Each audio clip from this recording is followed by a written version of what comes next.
overprotected by her brother. Her life was on the horse farm that her brother managed.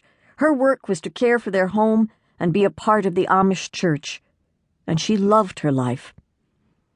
Her brother didn't think well of Tobe Schrock. It wasn't just because of the recent troubles the Schrock family had with their investment company imploding. His disdain went farther back. He considered Tobe to be lazy and selfish, an opinion based on Tobe as a young teen. But Naomi saw past that and found so much more in Tobe.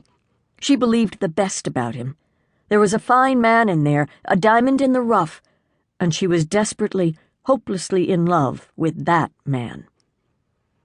She took a new pack of Tums out of her dress pocket, chewed 2 tablets, and swallowed so fast she didn't even taste the chalky cherry flavor, turned down the wooded driveway of the King farm, and stopped short.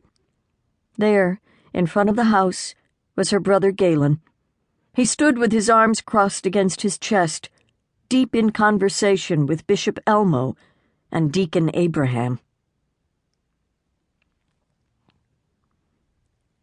Lightning split the sky, followed by a great clap of thunder and a torrent of soft raindrops. There was a sweet smell in the air on this gray Monday morning, the mulchy smell of wet earth. Spring was but a promise was better than winter.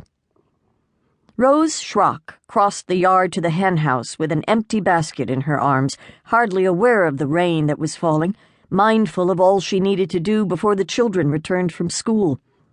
The guest flat needed to be cleaned, aired out, fresh sheets and towels brought in. She just received a message on the machine in the phone shanty from a woman who wanted to reserve the guest flat for an extended stay. The woman said she needed a quiet place to reinvent herself, whatever that meant. Rose felt relieved to have someone stay in the guest flat during the off-season. The inn had provided a far more steady stream of guests than she could have imagined, mostly because of the mistaken notion of Eagle Hill as a place where miracles occurred. But the stream of visitors drizzled in December and came to a complete stop in January, February, and March. It was a worry. This was her first year as an innkeeper. She didn't know if it was normal to expect a seasonal dip or if it meant an inevitable decline, but she did know she counted on that income to help make ends meet for her family. Something on the road caught her eye, and she stopped for a moment. It was a truck following a buggy, and it looked as if they were turning into the vacant property across the road. She'd heard that a new Amish family was moving into the district. Vera, her mother-in-law, who rarely left home but knew the business of everyone, said that the recently widowed father was a minister. He had bought the Benton Dent grocery store, looking for a fresh start for his brood, and Rose certainly understood that. A fresh start sounded delightful on days when life's complications seemed to hold her by the ankles. The chickens fussed and clucked as she entered the rickety hen house. She let them out into the yard and gathered the eggs in the nest boxes, taking care with Harriet, the old hen who refused to leave her nest and pecked with a vengeance. When the basket was full, Rose hurried outside and latched the door behind her. As she turned, she found Galen King, her particular friend and neighbor, waiting for her with an odd look on his face. "Rose, there's something I need to talk to you about." His voice was both soft and gruff, very, very bass, like rumbling thunder from the next county. She loved the sound of it. He paused, shifting from one foot to another as if he had a pebble in his shoe.